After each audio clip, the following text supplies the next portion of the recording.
Good evening. I'm Patricia Vallone with a CTV News update. Members of a senior community in Upper Marlboro are weighing their options. This after the Prince George's County Council gives the green light to a new development. The council voted to rezone 60 acres of wooded land that's across the street from the Marwood Senior Community in the 5600 block of Marwood Boulevard. A developer has proposed building 2 hotels, 2 restaurants, and an office building on the property, as well as nearly 200 townhomes and a church. Marwood residents say the commercial development will ruin the area. We don't need it. We don't want it. We have ample commercial ventures. Restaurants, grocery stores, gas stations, right at our disposal, right down the street. And at the same intersection, they just rezoned that, and there will be even more commercial right here within a half a mile or quarter mile of the community itself. What's going to be your next move? Well, next move will be to follow this through. And if necessary, I guess it is necessary at this point to pursue it further, possibly take court action or whatever. The proposal passed in the council yesterday by a vote of 6-2 with 2 members abstaining. Well, the county continues to hand out at-home COVID test kits and masks. This was the scene at the Cedar Heights Community Center in Capitol Heights this morning. It was a drive-through event. Motorists pulled up and were handed rapid test kits and K95 masks. The supplies are free to all Prince George's residents. We're giving out free masks and COVID tests. They're free to the public. We've had about 50 people so far this morning. We want to ensure that our community is protected and they are receiving the best supplies that they can get. You do have to bring your driver's license or some type of ID to prove that you are a Maryland resident. The county gave out supplies at community centers and libraries across Prince George's today. Well, here are the latest COVID-19 numbers for our area. Of the 751 new cases confirmed by the state health department, 60 of those are in hardest hit Prince George's. However, the county's positivity rate continues to decline. It now stands at 4.12%. 40 Marylanders have died of the disease since yesterday. Hospitalizations are down to 1,044.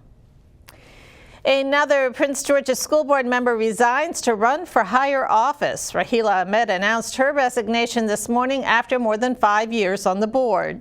Ahmed says that she intends to run for District 23 in the Maryland State Senate. Under state law, County Executive Angela Alsobrooks will appoint Ahmed's District 5 successor on the school board. It's incredibly bittersweet to me to be leaving my elected position knowing that the District 5 seat will be filled with an appointed person. That is very difficult for me and why, frankly, it took me this long to make the decision and this long to make the announcement that I was running for higher office, because what's most important for me is that our students are served, that our communities are represented, and I'm hopeful that there are some changes that are coming to ensure that in terms of changes on the state level. But it just, in the interim, it really weighs on my heart. The District 23 seat is currently held by Senator Ron Watson, who is also a former school board member. And you are watching CTV News. I'm Patricia Vallone. We'll be back in just a moment. 1 in 365 African Americans battle sickle cell disease. I was one of them. Life back then was painful. I was in and out of the hospital and had frequent pain crises. A blood stem cell transplant is the only cure for sickle cell disease. I was fortunate to find a perfect match in my younger sister, but many patients do not have a compatible donor in their families, and Black patients have only a 23% chance of finding an unrelated donor. More Black donors are urgently needed to help save lives. It only takes a simple cheek swab to join the Be the Match registry. Learn more about becoming a donor and access free patient resources by visiting endsicklecell.org today. You or someone you know could be the cure for a patient battling sickle cell, like me.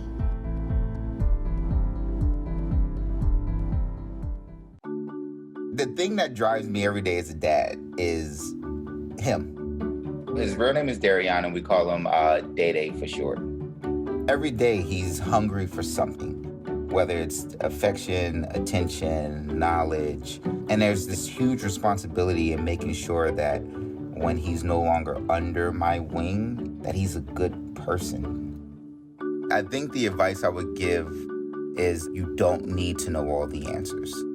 The craziest thing was believing that your dad knew everything. So as a dad, you felt like you had to know everything. You had to get everything right. It's okay to make mistakes. Just do it from the right place. As long as it's coming from love, then, it kind of starts to work itself out.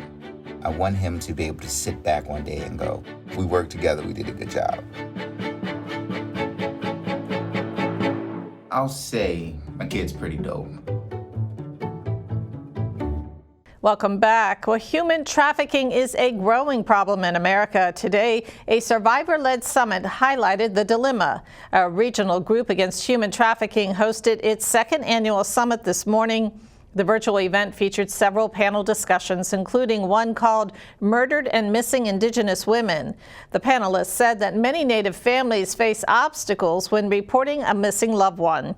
Native and tribal populations are considered particularly vulnerable to trafficking. One of the distinctive factors with this violence is that you really only find with the Native American community when we look at demographic breakdowns in the majority of cases. So in 97% of cases for Native women and 90% of cases for Native men, their perpetrators, their traffickers, their rapists, their abusers were more likely to be non-Native than Native. So that gives us a key insight into how this violence is manifesting, how it's being perpetuated, and how we can start to try to address it. Day 2 of the summit is set for tomorrow. For more information, you can visit the website on your screen. With nearly 3,200 miles of coastline, Maryland is particularly vulnerable to climate change. Increased flooding and extreme weather events have pushed some lawmakers to reevaluate investments made by the state. Delegate Brooke Learman and Senator Sarah Elfrath are sponsoring legislation that would make Maryland the first in the nation to codify that climate risk is an investment risk factor. The lawmakers say they want to take proactive measures now to ensure that the state's investments are safe for retirees. We're the fourth most vulnerable state to sea level rise. And in my district, which is Annapolis in southern Anne Arundel County, we just saw the fourth highest flood on record this past fall that occurred just 2 months after a tornado. And 2 months after that flood, we had 10 inches of snow. So we are seeing climate change and severe weather happening in real time. And now is the moment to make sure that we are not adding to that pressure using pension dollars to invest in industries that aren't doing, frankly, enough to combat that real threat. SB 566, which is cross-filed in the House, would encourage investments to move away from fossil fuels toward green and renewable energy. Well, Riverdale Park is honoring a notable enslaved couple by naming a park after them. Adam Plummer was enslaved at Riversdale Plantation in the 1800s, where he met his wife, Emily. She was enslaved at another location in Lanham, but the two eventually wed. The park, which is still in development, will be located at the intersection of Lafayette Avenue and Tuckerman Street. Councilmember Aaron Foe introduced the proposal. But my hope is within a 5-year period, we can get the commemorative aspects of this park up and in place. I envision a park where we celebrate the story of the Plumbers. We celebrate, or we tell the story of what slavery looked like in Prince George's County at the time period. Foe says the proposal passed unanimously. Construction on the park begins next year. And we will be back with more news in just a moment. Stay tuned.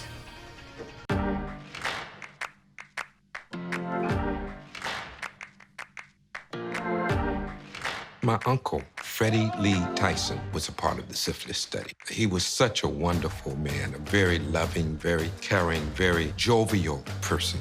He helped build the air base at Moultonfield. When you think about the Tuskegee Airmen and all of the greatness that they did, and then in this same space, such an atrocious study was being heaped upon our men, that really shook my spirit. They were not being treated. That is very different from what's happening with COVID-19. The vaccine is being made available to anyone who wants it, even those who find themselves at the space of hesitancy. We have to have patience and give them the requisite information that they need, that they can make an informed decision. But let's do it out of love.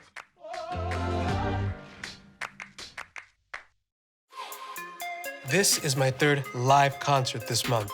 The energy is insane. The crowd, pumped. Look, I haven't seen a show in a year because the more we're indoors together, the more COVID spreads. And until I'm vaccinated, masks help slow the spread, which means the sooner we can go to concerts, like real ones. Can you turn it down, babe? Of course we are. So mask up, not for me, for the music. Thanks for staying with us. Well, a pedestrian who was hit by a car in Langley Park nearly a month ago has died of his injuries. The deceased man is 50-year-old Julio Ayala of Silver Spring.